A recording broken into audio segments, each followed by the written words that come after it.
আসসালামু আলাইকুম ওরহমতুল্লাহি বারাকাতু। সম্মানিত প্রিয় বন্ধুগণ, আশা করব আপনারা সকলেই ভালো আছেন। আজকের ভিডিওর মাঝে আমরা জানবো যে আমল করার দ্বারা আপনি খুব দ্রুত ধনী হতে পারবেন। 2 নম্বর আমরা জানবো যে আমল করলে আল্লাহ রাব্বুল আলামিন আপনার মনের সকল চিন্তা পেরেশানিগুলো দূর করে দিবেন। 3 নম্বর আমরা জানবো যে আমল করার দ্বারা আপনি আপনার হারানো চাকরি ফিরে পাবেন বা তার থেকে উত্তম কিছু আপনি পাবেন। এবং 4 নম্বর আমরা জানবো স্বামী এবং স্ত্রীর মাঝে মিল মোহাব্বত বৃদ্ধি হবে যে আমল করার দ্বারা। তাই সম্পূর্ণ ভিডিওটি দেখার জন্য অনুরোধ করতেছি। সর্বপ্রথম আমরা জানবো যে আমল করলে আপনি খুব দ্রুত ধনী হতে পারবেন।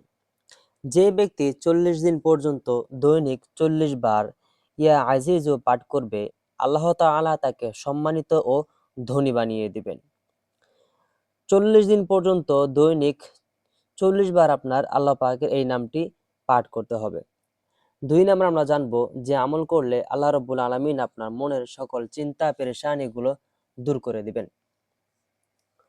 দৈনিক ফজরের নামাজের পর 41 বার পাঠ করলে ইনশাআল্লাহ সে কারো মুখাপেক্ষী হবে না। সে অপমানিত না হয়ে সম্মানের অধিকারী হবে এবং মনের যাবতীয় চিন্তা দূর হবে। প্রিয় বন্ধুগণ, 3 নম্বর আমরা জানবো হারানো চাকরি ফিরে পাবেন বা তার থেকে উত্তম কিছু পাবেন যে আমল করার দ্বারা।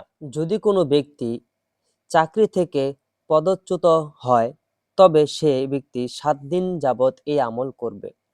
প্রত্যহ গোসল করে 2 রাকাত নফল নামাজ পড়বে। প্রত্যেক রাকাতে একবার আলহামদু শরীফ ও একবার কুল হুয়াল্লাহ শরীফ পড়ে অন্যান্য নামাজের ন্যায় নামাজ আদায় করবে।